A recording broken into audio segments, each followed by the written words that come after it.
억지로라도 충성하라라는 제목으로 하나님 말씀 증거하도록 하겠습니다. 다윗은 건물을 세우기보다도 사람을 세우는 일을 더 우선시했고 또 중요하게 여겼습니다. 그래서 성전 짓기 이전에 성전을 섬기는 사람들을 세우는 일들을 지금 쭉 설명하고 있습니다. 제일 먼저 레위인 세우는 일, 그 다음에 제사장 세우는 일, 어제는 성가대 세우는 일, 그리고 오늘은 26장에서 문지기 세우는 일을 하고 있습니다. 원리는 똑같습니다. 24반차, 24개의 조를 만들어서 1년을 돌리는 거예요. 그러니까 보름씩이죠. 1년에 딱 보름씩만 섬기게 되는 것입니다. 근데 성가대 규모가 4,000명이라 그러는데 문지기 규모도 또 4,000명이에요. 그 역대상 23장 5절 보니까 4,000명은 문지기요 4,000명은 그가 여호와께 찬송을 드리기 위하여 만든 악기로 찬송하는 자들이라. 이게 무슨 메시지겠어요? 찬양하는 일이나 이렇게 문지기 하는 일이나 뭐 대등하다, 또 똑같이 중요하다, 뭐 이렇게 말씀하고 있는 것 같습니다. 이걸 이제 우리에게 적용을 시킨다 그러면 이런 거죠. 영적으로 이렇게 문지기들을 왜 이렇게 많이 뒀냐? 이유는 구별되기 때문에 그렇습니다. 구별됨이 거룩이죠. 거룩하게 만들기 위해서 문지기를 이렇게 많이 둔 겁니다. 거룩은 구별됨인데 성전에 아무나 들어갈 수 있는 게 아니었습니다. 이방인들 못 들어가게 하고 또 부정한 자들 못 들어가게 하고, 그 다음에 또 들어가는 뭐 제사장만 들어가야 되는 데가 있고 뭐 그렇잖아요. 그걸 철저히 문지기들이 구별했다는 것입니다. 그걸 이제 거룩하다 그러는데 거룩하게 만들었다는 것입니다. 이거 영적으로 우리에게도 의미가 있죠. 지금 뭐 우리 몸이 성전이니까 우리 몸을 거룩하게 문지기를 둬야 된다는 거예요. 우리 몸에 또 다른 말은 파수꾼이죠. 뭐 두 가지로 성경에 나오는 것 같은데 마음의 파수꾼을 둬야 됩니다. 우리 마음이 멋대로 아무 생각이라 들어올 수 있도록 놔두면 안 되고 마음에 파수꾼을 둬서 막을 건 막고 이렇게 집중해야 될 것은 집중하게 만들어야 된다는 것입니다. 예를 들어서 저 같은 목회자 같으면 토요일 날이나 저녁 늦게까지는 될 수 있으면 뭐 텔레비전 같은 것도 뭐 이상한 거 안 보고 그냥 이렇게 뭐 상태가 안 좋아지는 것들 안 보고, 이게 거룩이죠. 구별해내는 거죠. 말씀에 집중하고 기도하고 그렇게 해야지 그 마음을 지킬 수 있는 거 아니겠어요? 오늘도 이렇게 새벽에 예배 나올 때 새벽에 나오는 사람의 특징이 뭐냐면 일종의 거룩한 사람이거든요. 왜 거룩한 거죠? 구별한 거 아니에요. 새벽에 나오기 위해서는 어제 저녁부터 구별됐을 거 아니에요. 자기 늦게 뭐 치킨 안 먹고 그저 이렇게 만남 안 하고, 그 다음에 마음의 작정을 하는 거죠. 나는 내일 구별돼서 하루에 첫 시간 하나님 앞에 기도로 드리겠다, 예배로 드리겠다. 이게 마음을 지키는 거예요. 마음의 파수꾼을 둬야 된다 이렇게 얘기를 합니다. 마귀는 언제부터 우리를 무너뜨리냐? 마음부터 무너뜨리잖아요. 우리 잘 알고 있는 암송구절 잠언 4장 23절 보니까 모든 지킬 만한 것 중에 더욱 내 마음을 지키라. 여기 뭐가 숨겨져 있어요? 마음의 파수꾼을 둬야 된다. 생명의 근원이 이에서 남이니라. 문지기가 4,000명이 있었던 것과 마찬가지로 우리 심령에도 마음의 문지기, 마음의 파수꾼을 꼭 둬야 된다는 것입니다. 또 하나 파수꾼 얘기할 때 성경에 나오는 것은 입술에 파수꾼을 두라 이렇게 얘기를 해요. 우리가 함부로 말을 하지 않습니까?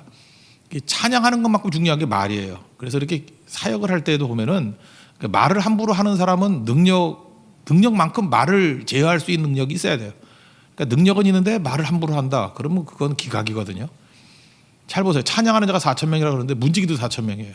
그러니까 내게 하나님을 이렇게 영광 돌리고 찬양하는 일에 4,000명 분량에 집중을 한다 그러면 자기 입술을 지키는 것도 그 정도 분량의 힘을 가지고 있어야 된다는 것입니다. 시편 141편 3절을 보니까 여호와여 내 입에 파수꾼을 세우시고 내 입술의 문을 지키소서. 그 입술에 파수꾼을 세워달라.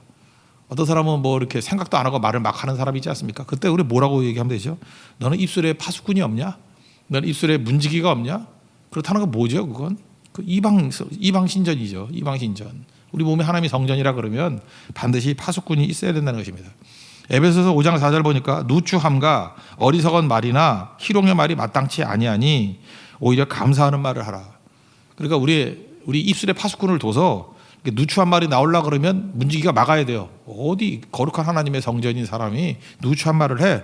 어리석은 말을 하려고 그러면 더 어리석음 드러내려고 그러냐? 스톱. 그 말 하면 안 돼. 라고 입을 틀어 막아야 되고요. 희롱의 말. 어디 희롱의 말을 해. 누구 이렇게 막 놀리고 또 이렇게 비아냥거리고 막 그런 거 있잖아요. 요즘에 뭐 SNS 시대니까 악플 달고, 이게 어떻게 믿는 자가 어떻게 이따위 소리를 할 수 있느냐. 이게 문지기가 막아야 돼. 그거를 막고 우리 속에서 나오는 것은 오히려 감사하는 말을 하라. 이게 중요한 거죠. 우리 가운데 은혜가 임하게 되는 통로가 있다 그랬죠. 하나님께서 우리에게 힘을 주십니다. 축복을 주시잖아요. 은혜와 능력 가운데 이렇게 힘을 주시면 그 힘을 가지고 세 가지 해야 된다니까요. 용서의 말을 해야 돼. 용서. 힘이 있으면 용서하고, 복수가 아니고 용서하면 하는 자는 용서지만 받는 자는 은혜라고 했잖아요. 은혜. 그래서 은혜가 넘치는 거예요. 그리고 힘이 생겼죠. 그러면 무조건 나 자신에 대해서는, 이웃에 대해서는 용서, 나에 대해서는 겸손. 그래서 무너지는 거예요. 그죠? 가루가 돼버리는 거예요. 그러면 또 은혜가 임하게 되고, 그 다음에 전반적인 모든 것들 가운데 힘이 생기면 축복하는 자가 되라고요. 복 나눠줘. 축복의 통로, 복의 근원. 그러면 또 은혜가 넘쳐나게 되죠. 그래서 은혜의 강이 흐르면, 은혜가 흐를 때 은혜로 말미암아 믿음으로 구원을 받는다 그랬잖아요. 은혜가 흐르는 곳에 믿음이 생겨요. 그리고 믿음이 생길 때 믿는 자가 나오는 거죠. 그죠? 믿는 자가 나오고, 믿는 자의 모임이 교회라 그러잖아요. 그래서 항상 교회는 은혜가 있어요. 은혜가 있어야 믿는 자가 세워지고, 믿는 자가 세워지면 반드시 교회가 세워지게 된다는 것입니다. 이게 하나님의 백성들이 해야 될 일이라는 것입니다. 여러분, 문지기가 4,000명이나 있었던 것 마찬가지로 우리의 에너지 있잖아요. 우리 가지고 있는 역량 가운데 4,000명 정도의 분량을 찬양하는 수만큼 문지기 세워서, 마음의 파수꾼, 입술의 파수꾼 잘 세워서 하나님 앞에서 이 거룩함을 유지하고 구별됨을 유지할 수 있는 우리 하나님의 능력의 종 되기를 바랍니다. 그 다음에 두 번째로 이제 살필 것은 뭐냐면 고라자손의 이야기예요. 고라자손 그러면 여러분 딱 기억나는 거 있죠. 민수기 16장에 보면 고라자손이 이게 막가파거든요.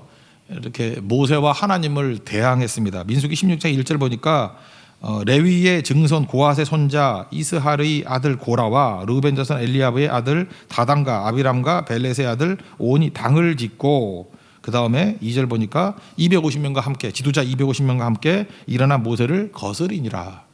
그러니까 반역하는 사람의 대표적인 이름이 고라. 그래서 옛날에 어렸을 때는 고라당 그랬는데, 교회에서 막 문제 일으키고 막 파벌 일으키고 하면 네가 고라당이냐 뭐 이렇게 얘기할 정도였어요. 이 고라당이 무서운 이유가 뭐냐면 16장 31절을 보니까 땅이 갈라져가지고, 땅바닥이 갈라져가지고 250명과 고라당이 다 빠지고 다시 땅이 합쳐져 버렸대요. 그래서 그냥 땅 갈라져서 죽을 놈들이에요. 그게 고라당이라고. 그러니까 지금 이게 오늘 핵심은 아니니까, 고라 그러면은 이게 하나님과 모세를 대항하다가 반역했던 족속들, 한꺼번에 죽었던 사람들. 그러면 여러분 고라 후손들 그러면 느낌이 어떤 느낌이 들어요? 별로 안 좋겠다 이런 생각이 들잖아요. 그런데 이 고라의 후손들이 뭘 했느냐? 이 문지기, 사소해 보이지만 이제 허드렛 일 같이 보이지만 문지기에 충성을 다했다는 것입니다. 1, 2, 3절 한번 보겠습니다. 시작. 고라 사람들의 문지기 반들은 이러하니라. 아삽의 가문 중 고레의 아들 무셀레마오라. 무셀레마의 아들들이 맏아들 스가랴와 둘째 여디야엘과 셋째 스바랴와 넷째 야드니엘과 다섯째 엘람과 여섯째 여호하난과 일곱째 엘여에네이며, 이렇게 나오죠. 고라 반역의 후손이었지만 그 후손들은 또 달랐다라는 거예요. 하나님 앞에 충성을 해서 또 이렇게 하나님 앞에 잘 쓰임받는 인생이 되었다는 것입니다. 그래서 이게 뭐죠? 조상과는 다른 후손이 되었다. 지금 우리 서로 이렇게 과거 조상들 가지고 막 공격하고 하는, 이거 옳지 않아요. 니네 고라 후손이 뭐가 돼? 그렇지 않다니까요. 충성하면 되는 거죠. 지금 뭐 친일파 후손이다. 지금 뭐 일제시대 끝난 지 몇 년인데 뭐 친일파 후손이다 공격을 하고, 뭐 공산당 후손이다, 뭐 부역했던 사람이다. 아니 지금 이게 제정신이에요? 이게 전부 다 서로를 공격하려고 하는 것들. 이 지도자가 이렇게 이끌어 가면 안 되죠, 나라를. 그죠? 지금 뭐 조상이라 그러면 할아버지 때나 되는 얘기들을 갖고 서로 공격하고 정죄하고, 이스라엘이 그랬다 그러면 이게 망했죠. 근데 고라가 반역 땅이었음에도 불구하고 그의 후손들이 충성하니까 다윗 시대 때 하나님 나라에 귀중하게 쓰임 받는 일꾼으로 세워 주시더라는 것입니다. 교회에서도 마찬가지예요. 이렇게 누구를 정죄하고 뭐 과거 일을 가지고 그런 걸 안 돼 이렇게 접근하는 건 우리가 하나님이 되는 거죠. 하나님께서 거두어 쓰시면 쓰는 거죠. 그렇죠? 뭐 과거는 묻지 마세요, 그런 거죠. 선조의 일들은 묻지 마세요. 충성 다음을 이렇게 쓰임 받게 되지 않습니까? 하나님 앞에서 이런 모습들을 가지고 잘 서야 된다는 것입니다. 참 재밌는 게 뭐냐면 고라 자손이 이게 레위 후손이잖아요. 레위가 어떤 사람이었어요? 창세기 보면 되게 억센 지파였어요. 그죠? 자기 여동생이 뭐 겁탈을 당했다 그러니까 신무온과 함께 가서 막 칼로 다 죽여버리고. 그러니까 성경이 뭐라 그래요? 너는 폭력의 도구다 그러고, 너희들은 뭐 모이면은 맨날 뭐 사람 죽이려 그러고, 너희들은 그 분노 때문에 소의 힘줄을 끊고 뭐 하여튼 그런 사람들이다. 그래서 저주가 뭐예요? 흩어질 것이다. 그래서 물론 흩어졌죠. 흩어져가지고 레위 지파가 돼서 전국에 흩어져서 하나님 섬기는 자가 되었고, 또 칼 쓰는 사람이니까 칼로 또 사람을 죽이지는 않지만 짐승 잡았을 거 아니에요. 계속 그리고 고 일파 중에 이 고라 자손들 이 사람들은요 문지기였어요. 문지기 할 때 요즘식으로 하면 무슨 뭐 옛날 뭐 독서실 같으면 기도인데 힘이 좋았을까 안 좋았을까요? 좋았겠죠. 질서 잡는 사람이니까 줄서 어디 들어와 막 이러고. 그러니까 하나님께서 이걸 보면 참 재밌는 건데 기질대로 사용하신다는 거예요. 기질대로. 거기서 등치 크고 막 싸움 좋아하고 막 그런 사람이 있잖아요. 그 사람 문지기 시켜야 돼요. 그죠? 그냥 아무나 못 얻고 질서 잡게 만들면 되고. 그러니까 하나님 나라에서는 버릴 게 하나도 없다라는 것입니다. 칼 좋아하니까 칼로 사용하시고요. 흩어지는 게 은혜가 되니까 흩어져가지고 은혜로 만들어 버리잖아요. 그러니까 저 사람은 저래서 안 돼가 아니라 저 사람의 저 기질을 어떻게 하면 잘 사용할 수 있을까. 너무 거짓말을 잘하는 거야. 그냥 입만 열면 거짓말이에요. 숨 쉬는 거 빼고 다 거짓말이야. 그럼 뭘 시키면 돼요? 작가를 시키면 돼. 그죠? 그러면 소설을 쓰면 얼마나 잘 쓰겠어. 그죠? 그러면 셰익스피어가 나오고 막 그럴 거 아니에요? 그리고 너무 때리는 걸 좋아해. 막 때리는 걸 좋아하고 뭐 주먹이 근질근질하다. 권투 선수 시키면 될 거 아니에요? 그죠? 그렇게 하면 되고. 뭐 교회에서 아무거나 걷어차. 맨날 차가지고 막 마이크도 차가지고 맨날 수리하게 만들고. 축구 선수 시켜야죠. 그런 애는. 그러니까 우리의 가지고 있는 모든 것들 가운데 하나님 손에 갖고 있으면은 이게 쓰레기가 되는 게 아니에요. 다 그게 쓰임 받는 모습이 될 수 있다라는 것입니다. 거물게 말하는 거, 뒷말하고 좋아하는 사람들 데려다가 전도자 시키면 돼요. 맨 앞에 세워가지고. 그러면 그 수다 떠는 아줌마가 수다한 자를 믿게 만드는 자가 돼요. 다 수다잖아, 그죠? 그러니까 하나님 나라에서 버릴 게 없다는 거예요. 고라자손 뭐예요? 폭력적이었는데 그것이 오히려 문지기를 시키니까 조용한 사람보다 훨씬 낫잖아요. 문지기 하기에는. 하나님께서 이렇게 사용해 주신다는 것입니다. 조상과는 전혀 다른 후손이다. 그럼 우리에게도 조상 탓 이런 거 하지 말고요. 환경 탓 이런 거 하지 말고 내가 하나님 앞에 충성하면 잘 쓰임 받을 수 있다. 이 고라 자손들을 통해서 깨달을 수 있다라는 것입니다. 이제 고라 자손 중에 하나인데 우리 여기서 이름 잘하는 사람이 하나 나온다고요. 세 번째는 오베데돔. 오베데돔의 이야기가 나오는데 오베데돔은 그 24개 반차가 있다 그랬죠. 그중에 오베데돔의 후손이 13개를 차지했어요. 24 중에 13개니까 11개 빼놓고는 반도 넘는 거죠. 그러니까 오베데돔 가문이 엄청 축복받았다 이거예요. 엄청 축복받았다. 이유가 뭐죠? 하나님의 언약궤를 3개월 동안 자기 집에 모셔뒀기 때문에.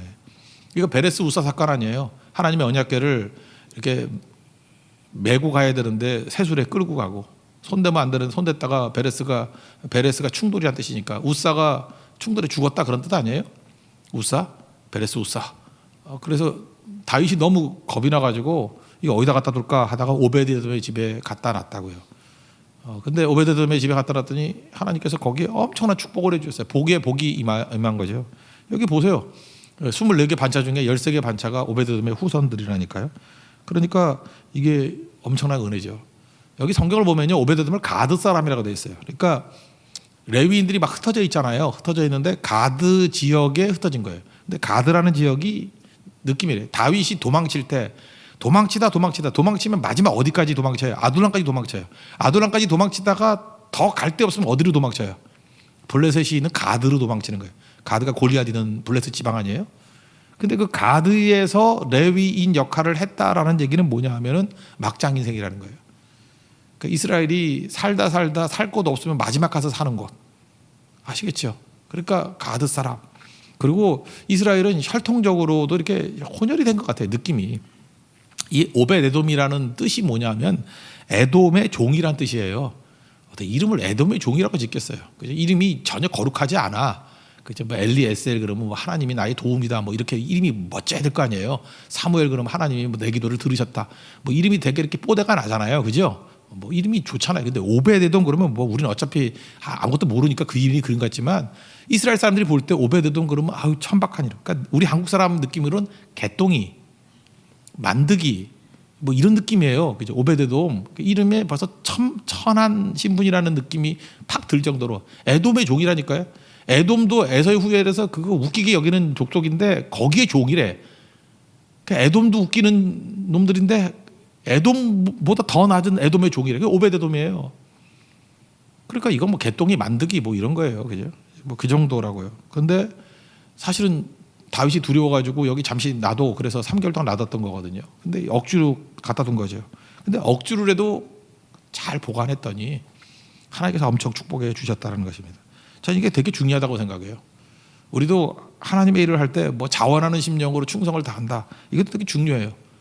저는 이래요. 자원하는 심령으로 성교 안 가는 것보다 억지로 개 끌려가듯이 끌려서 성교 가는 게 복이에요. 그게 오베드돔의 복이야. 이게 좋아서 가는 게 아니고 뭐 어쩌다가 끌려가고 어쩌다가 뭐 예배도 마찬가지예요.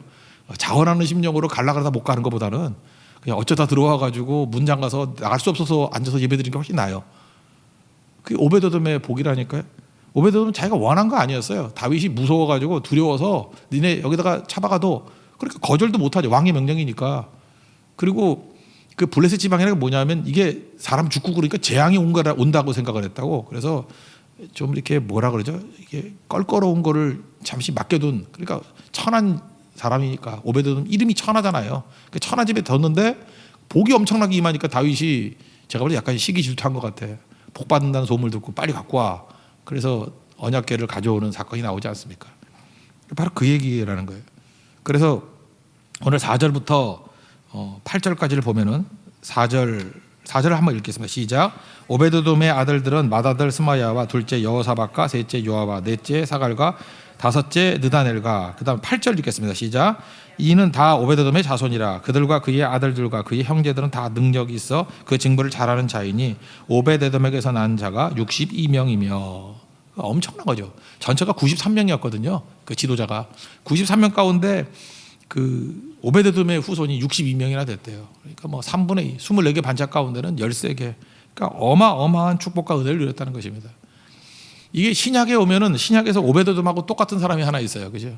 억지로 순종해가지고 복이 엄청나게 임한 사람. 구레네 시몬이죠. 이 사람도 보면은 마태복음 15장 21절 마침 알렉산더와 루포의 아버지인 구레네 사람 시몬이 시골로부터 와서 지나가는데 그들이 그를 억지로 같이 가게 하여 예수의 십자가를 지우고. 여기 마가복음에 아들들 이름이 나와요. 알렉산더와 루포의 아버지인 구레네 시몬. 그게 뭐예요? 초대교회 당시에 알렉산더와 루포가 유명했다는 거예요? 유명하지 않았다는 거예요? 유명했다는 거죠. 그러니까 교회 되게 지도자예요. 지금 그 훌륭한 그 청년들 있지? 그 아버지 구레네 시몬. 저 집이 어떻게 예수 믿게 된지 알아? 그냥 얼떨결에 명절에 왔다가 예수님 십자가 지는 거 구경하다가 잡혀가지고 대신 십자가 졌어. 그것도 억지로 안 지려는 거. 그냥 죽을 거 생각하고 지었어. 그게 계기가 돼서 예수 믿고 저렇게 알렉산더도 믿고 루포도 믿게 되었어. 로마서 16장에 보면요. 13절에 사도 바울이 로마서 마무리 지면서 이렇게 얘기해요. 주 안에서 택하심을 입은 루포와 그의 어머니에게 문하라. 그의 어머니는 곧 내 어머니니라. 바울하고도 되게 친했던 것 같아요. 그래서 그 루포의 어머니, 그러니까 구레네 시몬의 아내겠죠. 아내가 아마 바울보다 나이가 많았던가 봐요. 그래서 내 영적 어머니 같은 역할을 했어. 그러니까 뭐 이 집안이 구레네 시몬 믿게 됐고, 아내가 뭐 바울에게 영적 어머니 같은 역할을 했고, 그다음에 루포는 바울에게서 너무너무 중요한 사람이었는가 봐요. 그래서 막 이름이 들먹일 정도로. 이거 어떻게 된 거죠? 얼떨결에. 그래서 여러분들 내가 꼭 원해야만 하나님이 하는 게 아니고요. 이렇게 상황에 꼭 어디 좀 가주세요, 좀 해주세요. 그리고 뭐 제발 부탁해요. 뭐 이럴 때는 그냥 못 이기는 척하면서 하는 게 좋아요. 그러면은 오베데돔 같은 복이 임하고요. 구레네 시몬 같은 온 집안에 임하는 능력이 임하게 된다는 것입니다. 어쨌든 간에 중요한 게 뭐예요? 이렇게 가든 저렇게 가든 자원하는 마음을 가든 억지로 가든 순종할 때 복이 임한다는 거예요. 여러분 우리가 모든 것들을 다 동원해서 하나님 앞에 철저히 순종하는 우리 하나님 백성 되기를 바랍니다. 문지기만 있는 게 아니라 이제 하나만 더 살필 거는 성전 곡간을 맡은 사람이 있는데 여기서도 고라 자손하고 똑같은 일이 벌어져요. 우리가 인상적인 게 뭐였냐면 모세 자손이 좀 망한 것 같다 그랬죠. 꽃길만 걷자고 애들 뭐 게르솜하고 그 엘리에셀 이렇게 뒀다가 얘네들 이렇게 망하는 족속 됐다 그랬잖아요. 특별히 그 사사기 18장 3절을 보니까 단 지파가 이단 지파라 그랬죠. 단 자손이 자기들을 위하여 그 새긴 신상을 세웠고 모세의 손자여 게르솜의 아들인 요나단과 그의 자손은 단 지파의 제사장이 되어 그 땅 백성이 사로잡히는 날까지 이르렀더라. 꽤 오랫동안 이 나쁜 짓 했어요. 그죠? 이단의 괴수가 돼버렸고. 그랬는데 이 집안이 모세 집안의 이제 후손 중에 변화가 나타났다는 거예요. 이 고라자손하고 똑같은 거예요. 이렇게 망한 것만 있는 게 아니라 일부는 하나님 앞에 헌신하고 나아갔다라는 것입니다. 그게 누구냐? 24절 보십시오. 다 같이 24절부터 26절까지 읽겠습니다. 시작. 모세의 아들 게르솜의 자손 스부엘은 곡간을 맡았고 그의 형제 곧 엘리에셀에게서 난 자는 그의 아들 르하바야와 그의 아들 여사야와 그의 아들 요람과 그의 아들 시그리와 그의 아들 슬로못이라. 이 슬로못과 그의 형제는 성물의 모든 곡간을 맡았으니. 네, 됐습니다. 거기까지. 여기서 되게 중요한 사람이 스부엘이고 모세 후손 가운데 그 다음에 슬로못이 있었는데 정정 곡간을 맡은 사람이었다. 지금식이라면 뭐죠? 뭐 재정부 이런 걸 맡았다라는 거예요. 그래서 너무 잘 섬기게 되었다라는 것입니다.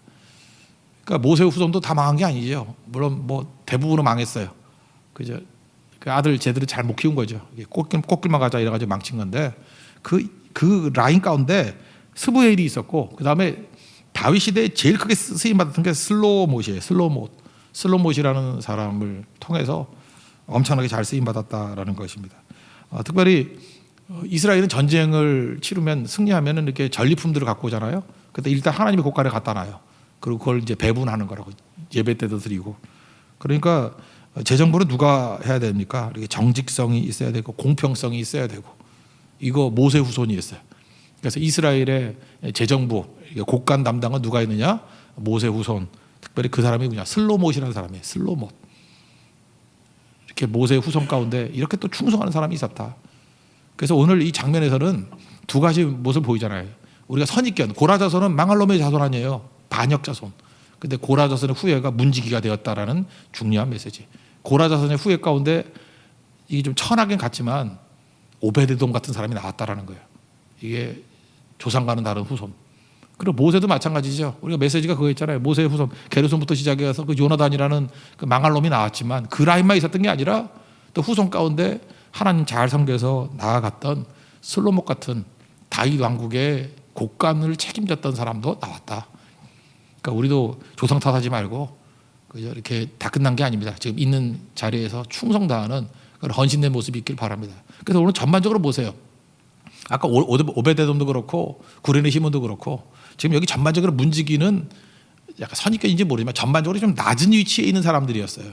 그래서 낮은 위치에 있는 사람들의 특징이 뭐죠?